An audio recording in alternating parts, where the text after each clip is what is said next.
నిరీక్షణ న్యూస్కు స్వాగతం. నేను మీ మ్యాజిక్ రాజా. సింగరేణి సంస్థకు రావాల్సిన 51,000 కోట్ల బకాయిలను తక్షణమే చెల్లించి కొత్త గనులను ప్రారంభించాలని ఏఐటీయూసీ నాయకులు కేంద్ర రాష్ట్ర ప్రభుత్వాలను డిమాండ్ చేశారు. ఆదివారం గోదావరిఖని చౌరస్తాలో నిర్వహించిన సేవ్ సింగరేణి పౌరజాత కార్నర్ మీటింగ్లో ఏఐటీయూసీ రాష్ట్ర ప్రధాన కార్యదర్శి S Balraj, Singareni collieries workers union అధ్యక్షులు వాసిరెడ్డి సీతారామయ్య, ప్రధాన కార్యదర్శి కొరిమి రాజ్ కుమార్ ముఖ్య అతిథులుగా హాజరై మాట్లాడారు. సింగరేణిలో కార్మికుల పెండింగ్ సమస్యల పరిష్కారంలో యాజమాన్యం విఫలమైందని, రాజకీయ జోక్యంతో కొత్త గనులు ప్రారంభం కావడం లేదని వారు విమర్శించారు. ప్రస్తుతం ఉన్న గనులు మూసివేతకు చేరువలో ఉన్నాయని, వెంటనే కొత్త గనులు ప్రారంభించాలని కోరారు. రాష్ట్ర ప్రభుత్వం బకాయిలు చెల్లించకుండా సంస్థను నిర్వీర్యం చేస్తోందని ఆరోపించారు. ఏసీబీ విచారణ పేరుతో నిలిపివేసిన మెడికల్ బోర్డును పునఃప్రారంభించాలని, విజిలెన్స్ కేసుల కారణంగా కార్మికుల డిపెండెంట్లకు ఉద్యోగాలు ఇవ్వకపోవడంపై ఆందోళన వ్యక్తం చేశారు. స్ట్రక్చర్ కమిటీ సమావేశాల్లో ఒప్పుకున్న డిమాండ్లను అమలు చేయాలని, కాంట్రాక్టు కార్మికులకు హైపవర్ కమిటీ వేతనాలు అమలు చేయాలని డిమాండ్ చేశారు. మార్చి 30 వరకు సింగరేణి వ్యాప్తంగా సేవ్ సింగరేణి పౌరజాత నిర్వహించనున్నట్లు తెలిపారు. సమస్యలు పరిష్కరించకపోతే ఏప్రిల్లో సమ్మెకు దిగుతామని హెచ్చరించారు.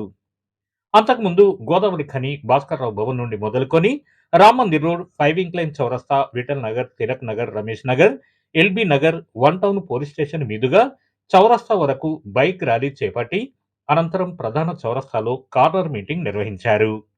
ఈ సమావేశానికి ఉప ప్రధాన కార్యదర్శి మడ్డి ఎల్లాగౌడ్ అధ్యక్షత వహించగా, నాయకులు వీరభద్రం వైవీరావు, ముస్క సమ్మయ్య, కె స్వామి, బాజీ సైదా, కనకరాజు, సూర్య, సంఖ్య అశోక్, మాదన మహేష్, రంగు శ్రీను, ఎంఏ గౌస్, విజయలక్ష్మి, ఓదెమ్మ తదితరులు పాల్గొన్నారు. ప్రజానాట్య మండలి కళాకారులు కన్నం లక్ష్మీనారాయణ, లెనిన్ మోహన్, జాలిగం రాజు, రామచందర్, చంద్రమోహన్ విప్లవ గేయాలు ఆలపించారు. ఏఐటీసీ 1920లో అంటే బ్రిటిష్ కాలంలోనే ఏర్పడినటువంటిది ఏఐటీసీ. అనేక పోరాటాలు, ఉద్యమాలు చేసిన తర్వాత మొత్తం బ్రిటిష్ ప్రభుత్వం మీద పోరాడుతున్నది. మరొక పక్క స్వతంత్రం కావాలి, మరొక పక్క కార్మిక చట్టాలు కావాలని చెప్పి ఏఐటీసీ పోరాటాలు చేయడం ద్వారానే ఈ దేశంలో చట్టాలు వచ్చినాయి. దాన్ని దృష్టిలో పెట్టుకునే బ్రిటిష్ ప్రభుత్వం ఆ రోజు మరి వాస్తవానికి చూస్తే మన ప్రభుత్వాల కంటే కూడా బ్రిటిష్ ప్రభుత్వమే మనం పోరాటాలు, ఉద్యమాలు చేయడం ద్వారా చట్టాలు ఇచ్చింది. ఆ చట్టాలలో మనము బ్రిటిష్ ప్రభుత్వం మీద, అదేవిధంగా భారత ప్రభుత్వాల మీద కూడా పోరాటాలు చేసి 44 కార్మిక చట్టాలని దేశంలో సాధించుకున్నాం. అన్ని చట్టాలు కూడా మీరందరూ డిమాండ్ చేసేటువంటి చట్టాలే అవన్నీ. మనం ఏమంటున్నాము, ప్రమాద నష్టపరిహారం ఇవ్వాలి, ప్రావిడెంట్ ఫండ్ ఇవ్వాలి, ఈఎస్ఐ ఇవ్వాలి, గ్రాట్యుయేట్ ఇవ్వాలి, బోనస్ ఇవ్వాలనేటువంటి డిమాండ్లు ఇవి ఆల్రెడీ మనం చట్టాలు చేసినటువంటి ఆ చట్టాలను అమలు చేయించుకుంటున్నటువంటి సందర్భంలో ఈ దేశానికి మరి ఒక జనేశ్వర్ అంటే 11 సంవత్సరాల క్రితం ఈ దేశానికి ప్రధానమంత్రి అయినటువంటి మోడీ గారు ఆ 44 కార్మిక చట్టాలను 4 కోడ్లు తెచ్చి ఆ 4 కోడ్లు కూడా కార్మిక వ్యతిరేకమైనటువంటివి, పెట్టుబడిదారులకు, కార్పొరేట్ శక్తులకు మేలు చేసేందుకోసం ఉపయోగపడేటువంటి ఆ యొక్క కోడ్లను తీసుకొస్తే దాన్ని వ్యతిరేకిస్తూ ఇప్పటికే ఈ దేశంలో 27 సార్లు అన్ని కార్మిక సంఘాలు కలిసి సమ్మెలు చేశాం. అయినా ప్రభుత్వం వెనుకడి చేస్తలేదు, దాన్ని అమలు చేయడానికే ప్రయత్నిస్తుంది. దాని ఉద్దేశం ఏంటంటే మోడీకి ఉన్నటువంటి తన మిత్రులు ఏదైతే ఆదాని కానీ, అంబానీ కానీ వాళ్ళ ఆస్తుల్ని మరింత పెంచేందుకు కోసం ఈ దేశంలో మొత్తం కార్మిక వర్గాన్ని, ప్రజల్ని దోపిడీ చేసి వాళ్ళ ఆస్తుల్ని మరింత పెంచేందుకు కోసం చేస్తున్నటువంటి ప్రయత్నాల్లో భాగమే దాన్ని దృష్టిలో పెట్టుకొని మనం అందరం కూడా పోరాటాలు, ఉద్యమాలు చేస్తున్నటువంటి చరిత్ర ఉంది. మనం పోరాడి సాధించినటువంటి మనం కూడా కావాలని కోరుకున్నాం. గతంలో ఉన్నటువంటి ప్రభుత్వాలు మరి ప్రజలకు అనుకూలంగా లేవు అనేటువంటి ఉద్దేశంతో తీసుకొస్తే ఈ ప్రభుత్వాలు కూడా కార్మిక వ్యతిరేక విధానాన్ని అవలంబిస్తున్నారు. మీకు తెలుసో తెలియదో కనీస వేతనాల గురించి అడగాల్సినటువంటి దుస్థితి భారతదేశంలో ఏర్పడ్డది. వాస్తవానికి ఒక ముఖ్యమంత్రికి ఈనాడు 6.5 లక్షల రూపాయల జీతం ఎవరికి ఇస్తారు? 6.5 లక్షల రూపాయల జీతం ఇస్తే అదే సందర్భంలో మరి ఎవరైతే మన ప్రతిపక్ష నాయకుడు ఉంటే ఆయనకు 5,50,000 రూపాయల జీతం. అదేవిధంగా ఎమ్మెల్యేకి చూస్తే 3,75,000 రూపాయలు ఇస్తున్నారు. మరి కార్మికుడు శ్రమజమాని కష్టపడి చెమటలు తీసి రక్తాన్ని చెల్లించి కష్టపడ్డ తర్వాత తనకు వస్తున్నటువంటి జీతం ఈరోజు కనీస వేతనం సరిపోక ఈనాడు పెరుగుతున్నటువంటి ధరలను తట్టుకోలేక ఈనాడు కార్మికులు ప్రజలు ఇబ్బందులు పడుతుంటే మనం ఏం చేయాలి? తప్పనిసరిగా పోరాటాలు ఉద్యమాలు చేయాల్సినటువంటి అవసరం ఉంది. కాంగ్రెస్ సింగరేణి పరిరక్షణ, సింగరేణి కార్మికుల హక్కుల రక్షణ అనేటువంటి నినాదంతో సేవ్ సింగరేణి అనే ఒక జాతా కార్యక్రమాన్ని ప్రారంభించారు. ఏంటి వాళ్ళు సింగరేణిని పరిరక్షించడం ఏంటి, సింగరేణి హక్కుల పరిరక్షణ ఏంటి, మనం ఒకసారి ఆలోచన చేయాలి. ఇవాళ సింగరేణి కార్మికుల హక్కుల ఏంటంటే, ఇవాళ ప్రధానంగా మెడికల్ బోర్డు ఏదైతే ఉన్నదో ఇది ఏ విధంగా వచ్చిందో సింగరేణి కార్మికులందరికీ, పాత వాళ్ళందరికీ తెలుసు. 94, 95 దాకా సక్రమంగా నడిచింది ఎవరు పెట్టుకున్నా ఇచ్చారు. దురదృష్టం 94, 95లో మన సింగరేణి బిఎఫ్ఆర్కి పోయినప్పుడు ఆనాడు ఉన్న ముఖ్యమంత్రి చంద్రబాబు నాయుడు గారు ఈ 1,16,000 మంది కార్మికులుంటే ఈ సింగరేణి నడవదు, గోల్డెన్ హ్యాండ్ షేక్ పెట్టి కొంతమంది కార్మికులను దక్కించాలని గోల్డెన్ హ్యాండ్ షేక్ పెట్టి ఎవరైతే పెట్టుకున్నారో దరఖాస్తు వాళ్ళకి ఇచ్చేశారు. అట్టనే ఆనాడు ఆ యొక్క వాలంటీర్ రిటైర్మెంట్ ఆపేశారు. ఇక అప్పటి నుంచి 95, 96 తర్వాత మనకి పిల్లగాళ్ళకి ఉద్యోగాలు రాలేదు. మళ్ళీ తెలంగాణ రాష్ట్రం కొరకు మనం ఉద్యమం చేసినప్పుడు కేసీఆర్ గారు మన తెలంగాణ రాష్ట్రం ఏర్పడితే మేము గవర్నమెంట్కి వస్తే ఖచ్చితంగా మళ్ళీ వార్తలతో ఉద్యోగాలు ఇస్తామని చెప్పాడు 2014లో. కానీ సింగరేణిలో అది అమలు కాకపోతే రెండోసారి మళ్ళీ ఎలక్షన్లు వచ్చినాయి, అసెంబ్లీ ఎలక్షన్లు వచ్చినప్పుడు బావుల మీద కార్మికులు టిఆర్ఎస్ నాయకులు ఎవరిని కూడా గద్దెనెక్కనీయలేదు. మీ గోదావరి కల్లోనే ఒక మంత్రి వస్తేనే గద్దె దింపారు, అది మీ అందరికి తెలుసు. అప్పుడు వాళ్ళకి అర్థమైంది సింగరేణి ప్రాంతంలో ఉన్న 12, 11 నియోజకవర్గాలలో మరి టిఆర్ఎస్ గెలవగాని అప్పుడు ముఖ్యమంత్రి గారు స్వయంగా కేసీఆర్ గారు నేను ఖచ్చితంగా మళ్ళీ మీ అందరికి వారసత్వ ఉద్యోగాలు సింగరేణిలో ఇస్తానని ఆయన ప్రకటన చేయటం, కార్మికులు ఓట్లేయటం, మళ్ళీ టిఆర్ఎస్ గవర్నమెంట్ రావడం జరిగింది. ఆ తర్వాత వాళ్ళు వారసత్వ ఉద్యోగాలు ఇవ్వకుండా మెడికల్ బోర్డు అనేది పెట్టి ఎవరైతే మెడికల్ బోర్డుకి అప్లై చేస్తున్నారో వాళ్ళలో 100కి 40 మందికో, 50 మందికో, 60 మందికో, 70 మందికో ఒక్కొక్కసారి అన్ఫిట్ చేస్తూ ఇన్వాలిడేషన్ పెట్టి వాళ్ళకి ఉద్యోగాలు ఇవ్వడం మొదలు పెట్టారు. అప్పటి నుంచి 10 సంవత్సరం వరకు మనకి మెడికల్ బోర్డు ద్వారానే మెడికల్ ఇన్వాలిడేషన్ అయిన పిల్లలకు ఉద్యోగాలు దొరికాయి. 10 సంవత్సరం మన మెడికల్ బోర్డుకి చైర్మన్ గా ఉన్నటువంటి సీఎంఓ అవకతవకలు చేస్తుందని, డబ్బులు తీసుకున్నదని గవర్నమెంట్ ఏసీబీ కేసు పెట్టింది.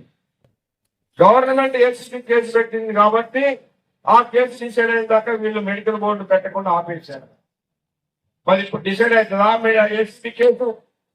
మనం ఏమడుగుతున్నాం, ఆ ఏసీబీ కేసులో సీఎంఓ ఉన్నదా, డాక్టర్లు ఉన్నారా, బ్రోకర్లు ఉన్నారా, లీడర్లు ఉన్నారా, ఎవరుంటే వాళ్ళ మీద కేసు పెట్టి జైలుకు పంపండి, మాకు అభ్యంతరం లేదు.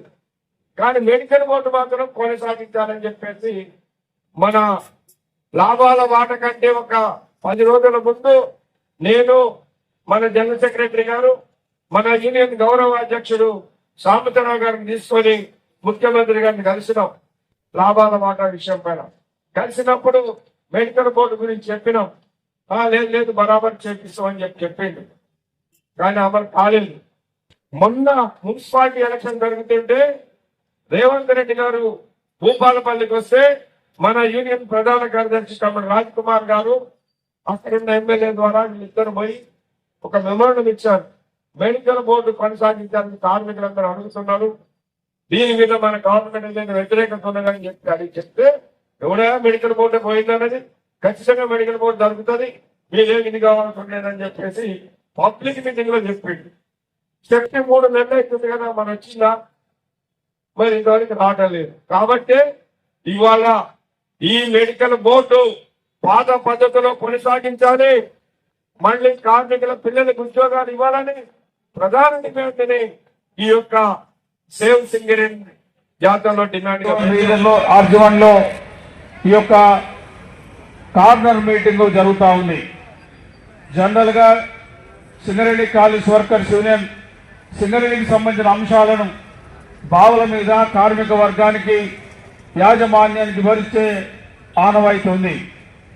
కానీ ఈ కార్నర్ మీటింగ్ పెట్టే ఉద్దేశం ఈ సింగరేణికి సంబంధించి ముఖ్యంగా ఈరోజు ఈ సింగరేణి వ్యాప్తంగా ముఖ్యంగా ఈ గోదావరి కని ప్రాంతంలో మైన్స్ అండ్ డిపార్ట్మెంట్ పనిచేస్తున్న సంఘటిత అసంఘటిత కార్మిక వర్గం, వారి కుటుంబ సభ్యులు, వారిపై ఆధారపడి పనిచేస్తున్న ప్రజానికం, వ్యాపారస్తులు వీళ్ళందరూ కూడా ఈరోజు సింగరేణిలో జరుగుతున్న అన్ని అంశాలు వారికి అర్థం చేసుకోవాలి, వారికి కూడా తెలవాలి.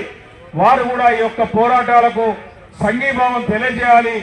దాని కొరకు ఈరోజు ఈ కార్నర్ మీటింగ్ ఏర్పాటు చేయడం జరిగింది.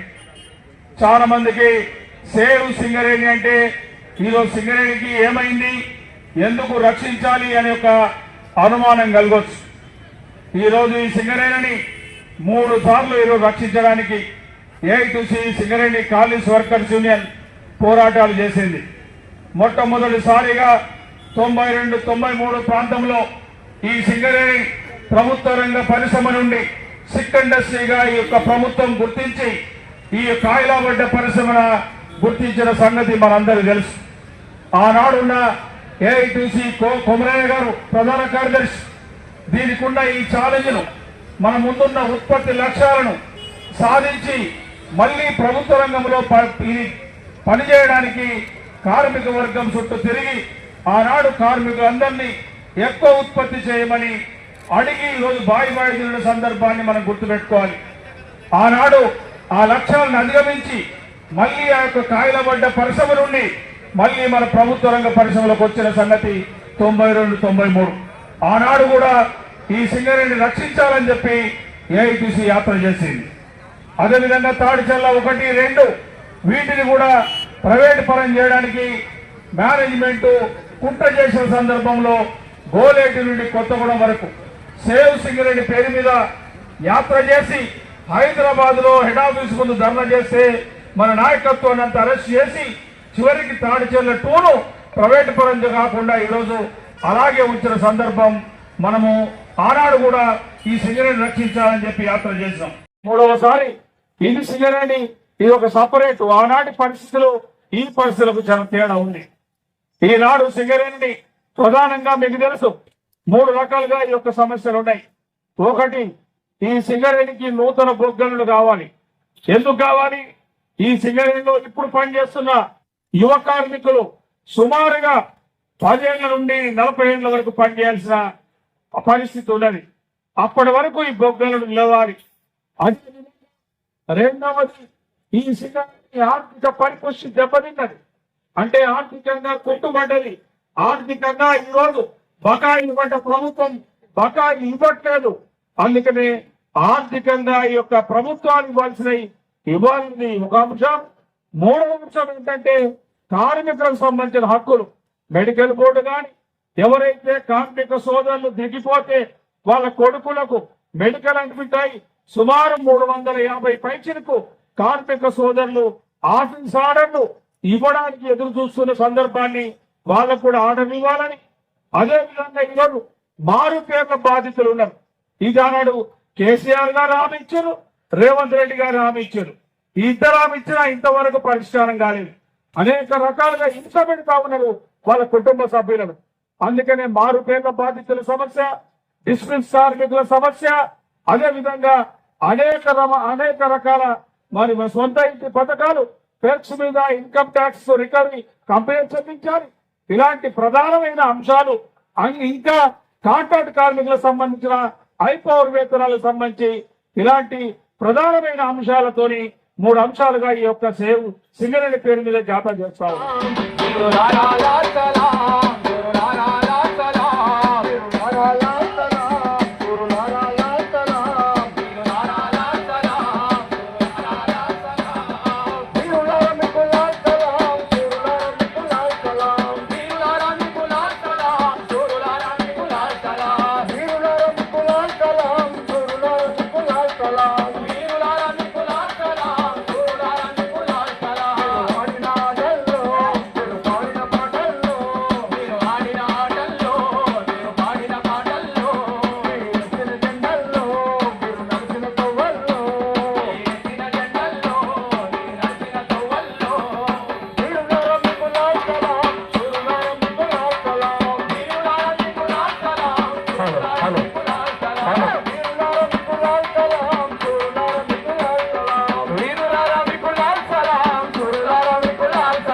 మన నిరీక్షణ న్యూస్ను వాచ్ చేయండి, లైక్ చేయండి, సబ్స్క్రైబ్ చేయండి, మీ మిత్రులకు షేర్ చేయండి.